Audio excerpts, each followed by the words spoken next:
Hello अस्सलाम वालेकुम, नमस्कार। कैसे हैं आप सब? आशा करती हूँ आप सब बिल्कुल ठीक होंगे। आज की वीडियो में हम बात करेंगे दर्शन के बारे में। पिछली क्लास में हमने भारतीय दर्शन के बारे में बात की थी। इन दर्शन को दो वर्गों में विभाजित किया गया। आस्तिक दर्शन, जिसमें हमने 6 दर्शन जिसको षट दर्शन कहा जाता है उनके विषय में चर्चा की थी, और नास्तिक दर्शन जिसमें चार्वाक, बौद्ध और जैन दर्शन को शामिल किया जाता है उनके विषय में। आज हम बात करेंगे जैन दर्शन के बारे में। जैन दर्शन का क्या मतलब है? दर्शन का सीधा संबंध होता है किसी बात के पीछे का पूर्ण सत्य जानना। तो जो जैन दर्शन है उसके पीछे वो कौन सा आधारभूत सत्य है जिस पर यह चलता है, आश्रित है, आधारित है, वही इस दर्शन की संपूर्ण व्याख्या करता है और उसे जैन दर्शन कहा जाता है। जैन दर्शन की शब्द की उत्पत्ति जिन शब्द से हुई है, जिसका शाब्दिक अर्थ होता है विजय प्राप्त करना। धार्मिक विचारधाराओं में यह शब्द बौद्ध दर्शन से काफ़ी पुराना है। जैन शब्द की उत्पत्ति जिन शब्द की उत्पत्ति जिन शब्द से हुई है। जिन शब्द का अर्थ होता है विजय प्राप्त कर। धार्मिक विचारों में यह बौद्ध दर्शन से काफ़ी पुराना है। जैन दर्शन बौद्ध दर्शन से पुराना है। यह दर्शन वैदिक नियमों का खंडन करता है, ईश्वर विश्वास से इनकार करता है। अपितु यह एक नास्तिक दर्शन है। वैदिक नियमों का खंडन करता है, वेदों में विश्वास नहीं करता, ईश्वर में विश्वास नहीं करता और जीवन के प्रति निराशावादी दृष्टिकोण प्रकट करता है। जैन दर्शन के प्रवर्तक 24 तीर्थकर थे, जिसमें ऋषभदेव प्रथम तीर्थकर और महावीर अंतिम तीर्थकर थे। जैन दर्शन के विकास, प्रचार और प्रचार का श्रेय अंतिम तीर्थकर महावीर को ही दिया जाता है। वैसे तो जैन दर्शन के 24 तीर्थकर थे। ऋषभदेव जिसमें पहले थे, महावीर अंतिम तीर्थकर थे, परंतु जैन दर्शन के प्रचार प्रसार का श्रेय अंतिम तीर्थकर महावीर को जाता है। उन्होंने ही जैन दर्शन को पुष्पित और पल्लवित किया। जैन धर्म मुख्यतः महावीर के उपदेशों पर ही आधारित है। महावीर को जिन अर्थात आध्यात्मिक विजय करने वाला और वर्धमान भी कहा जाता है। महावीर को क्या कहा जाता है? जिन कहा जाता है। महावीर ने तपस्या के बल पर राग, द्वेष, लोभ, क्रोध आदि पर विजय प्राप्त कर ली और आत्मशुद्धि को अपने जीवन का अंग बना लिया था, इसलिए उन्हें महावीर कहा गया। जो व्यक्ति अपने राग, द्वेष, बल, क्रोध आदि पर विजय प्राप्त कर लेता है, आत्मा की शुद्धि कर लेता है, उसे अपने जीवन का अंग बना लेता है, उसे महावीर कहा जाता है। जैन धर्म में अनेक संप्रदाय हुए, लेकिन मुख्य 2 हैं, दिगंबर और श्वेतांबर। जैन धर्म के मूल सिद्धांत: मन एवं आत्मा की पवित्रता को धर्म माना है। सम्यक पुरुषार्थ करना प्रत्येक मानव का मुख्य कर्तव्य है। जैन दर्शन में देव शास्त्र और गुरुओं की पूजा आत्म गुणों की प्राप्ति के लिए की जाती है। प्रत्येक आत्मा में परमात्मा बनने की शक्ति है। दिगंबर महानिराजों के उपदेश अनुसार ही धर्म, आचरण एवं समाज का संचालन होता है। जैन दर्शन का मूल मंत्र ओंकार महामंत्र है। इसमें 5 पदों को नमस्कार किया है, किसी व्यक्ति को नहीं। जैन दर्शन में वीतराग भाव को धर्म एवं राग भाव को अधर्म बताया है। जैन दर्शन रूढ़िवादी नहीं है, वह तो तर्क प्रधान वैज्ञानिक है। जैन सिद्धांत आध्यात्मिक सिद्धांत है, क्रियाकांडी नहीं। सांसारिक कार्यों में अनुकूलता प्रतिकूलता पुण्य पाप कर्मोदय के अनुसार बनती है।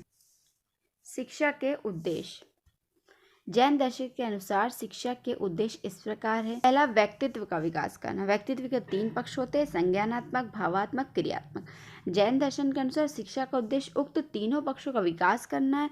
सम्यक ज्ञान से व्यक्तित्व के संज्ञानात्मक पक्ष का विकास होता है, सम्यक दर्शन से व्यक्तित्व के भावात्मक पक्ष का और सम्यक चरित्र से व्यक्तित्व के क्रियात्मक पक्ष का विकास होता है। सम्यक ज्ञान प्रदान करना: जैन दर्शन के अनुसार शिक्षा का उद्देश्य व्यक्ति को ऐसा ज्ञान प्रदान करना जो सही हो, संशय रहित हो, शुद्ध हो, उच्च हो, विवेकपूर्ण हो और सद को ग्रहण करने की क्षमता पैदा करने वाला हो। सम्यक ज्ञान व्यक्ति का अपने संसार के संदर्भ में जानने का प्रयास है। पहले में क्या, व्यक्तित्व का विकास करना, मतलब शिक्षा ऐसी होनी चाहिए जो मनुष्य के संज्ञानात्मक, भावात्मक और क्रियात्मक तीनों पक्षों का विकास करे। दूसरा, सम्यक ज्ञान प्रदान करना, शिक्षा ऐसी होनी चाहिए जो व्यक्ति को सही, संशय रहित, शुद्ध और उच्च विवेकपूर्ण और सद ग्रहण करने की क्षमता प्रदान करें। सद्वृत्तियों से संयुक्त करना: जैन दर्शन के अनुसार शिक्षा का एक उद्देश्य व्यक्ति को सद्गुणी बनाना है, उसके अंदर उत्तम गुणों का विकास करना है, उसको सद्वृत्ति से संयुक्त करना। मतलब शिक्षा का उद्देश्य व्यक्ति को सद्गुणी और उत्तम गुणों से परिपूर्ण करना है। सुखपूर्ण जीवन या मोक्ष प्राप्त करना। जैन दर्शन के अनुसार शिक्षा का उद्देश्य उसे साम्यक ज्ञान प्रदान पर क्रोध, माया, मोह, लोभ आदि से दूर कर कर्म क्षय में सहायक बन मोक्ष की राह दिखाना है। सामाजिक, व्यावसायिक एवं सांस्कृतिक विकास करना। जैन दर्शन के अनुसार शिक्षा का उद्देश्य विद्यार्थी का सामाजिक और सांस्कृतिक विकास करना है। उनमें व्यक्तित्व गुणों के विकास के साथ साथ सामाजिक गुणों का विकास भी करना है। उनमें स्वाध्याय, कला, संगीत के प्रति अनुराग पैदा करना है। उनमें सामाजिक कुशलता, सदाचार, जीवन की समझदारी और सांस्कृतिक मूल्यों के प्रति आस्था और विश्वास पैदा करना है। पाठ्यक्रम। जैन दर्शन में आत्मा और सत्य दोनों ही सत्य माना गया है, इसलिए पाठ्यक्रम में लौकिक और आध्यात्मिक दोनों से संबंधित विषयों को समान महत्व दिया गया है। पाठ्यक्रम में जहाँ एक और जीवन को सुखपूर्ण बनाने के लिए जगत के ज्ञान एवं रहस्यों को अनावरण बना दिया गया है, वहीं दूसरी ओर इससे बचने के लिए, त्यागने के लिए मार्ग भी बताए हैं। जैन दर्शन में ज्ञान के महत्व को स्वीकार करते हुए कहा गया है कि मनुष्य को पहले ज्ञान प्राप्त करना चाहिए। अज्ञानी व्यक्ति तो वर्णी और अवर्णी में अंतर न कर पाने के कारण ठीक से आचरण भी नहीं कर सकता। जैन दर्शन क्या कहते हैं कि व्यक्तियों को पहले ज्ञान प्राप्त करना चाहिए, उसके बाद ही सत्य असत्य, करणी वर्णी अकरणी में अंतर करना चाहिए। आध्यात्मिक विषयों के अध्ययन पर जैन दर्शन ने बहुत अधिक महत्व दिया। जीव, आत्मा, मोक्ष, ज्ञान, पंच महाव्रत, अहिंसा, सत्य, अस्तेय, ब्रह्मचर्य, अपरिग्रह, चार भावनाएं, मैत्री, प्रमोद वृत्ति, करुण वृत्ति, माध्यस्थ वृत्ति, 10 गुण, धर्म, शिक्षा, माद्रव, आजव, शौच, सत्य, संयम, तप, त्याग, अकिंचन, ब्रह्मचर्य आदि को पाठ्यक्रम में सम्मिलित किया गया है। जैन दर्शन में विद्यालय में शिल्पों एवं कलाओं की शिक्षा पर बल दिया गया है। सम्यक ज्ञान के लिए जैन दर्शन इंजीनियरिंग, चिकित्सक, अस्त्र शस्त्र निर्माता ऐसी अन्य कौशलों को पाठ्यक्रम में सम्मिलित करता है। अब आ जाते हैं शिक्षण विधि पर।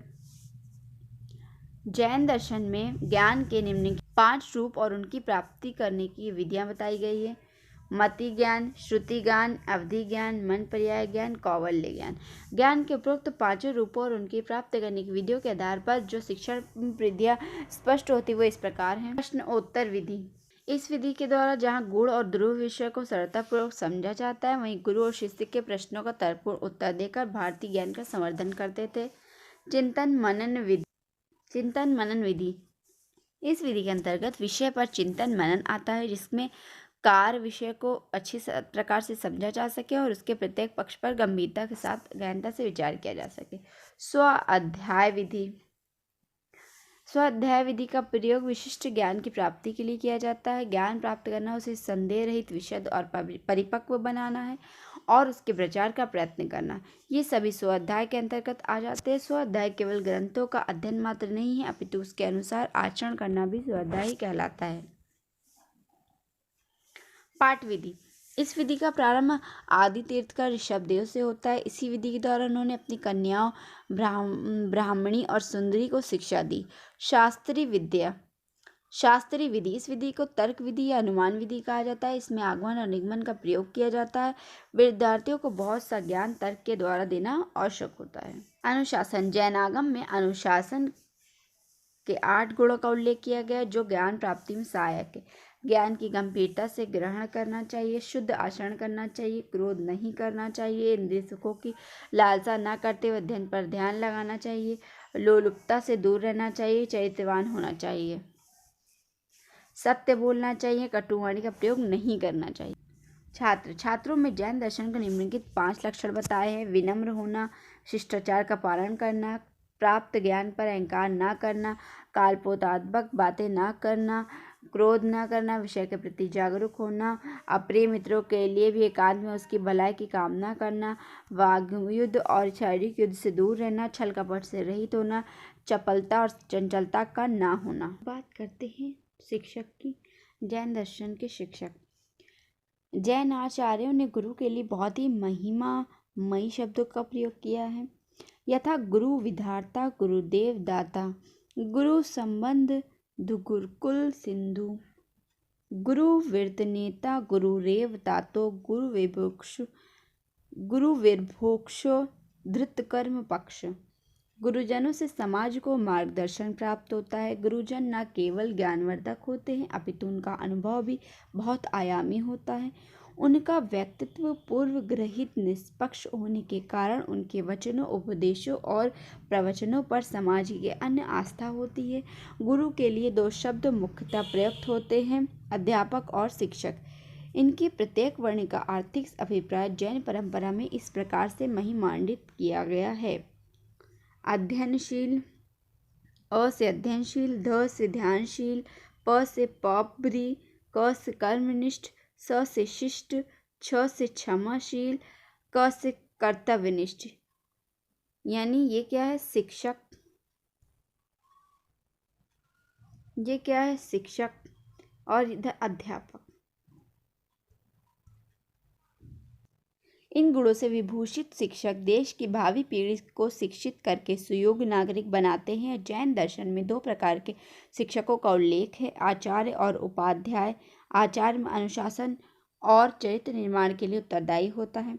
आचार्य के गुणों का उल्लेख करते हुए कहा गया है कि उसे निष्कलंक चरित्र का होना चाहिए,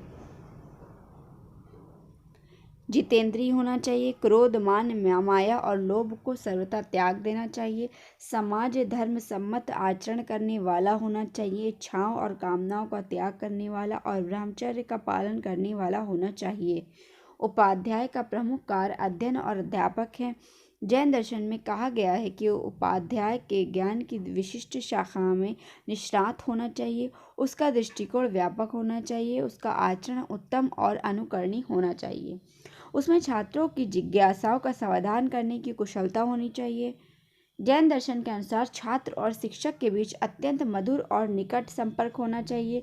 छात्रों को चाहिए कि वह शिक्षक का पितृतुल्य आदर करे और उसकी आज्ञाओं का पूर्ण निष्ठा के साथ पालन करे, तथा शिक्षक को चाहिए कि वह अपने छात्र की पुत्रवत देखभाल करे और उसको हर संभव ज्ञान प्रदान करने का प्रयत्न करे।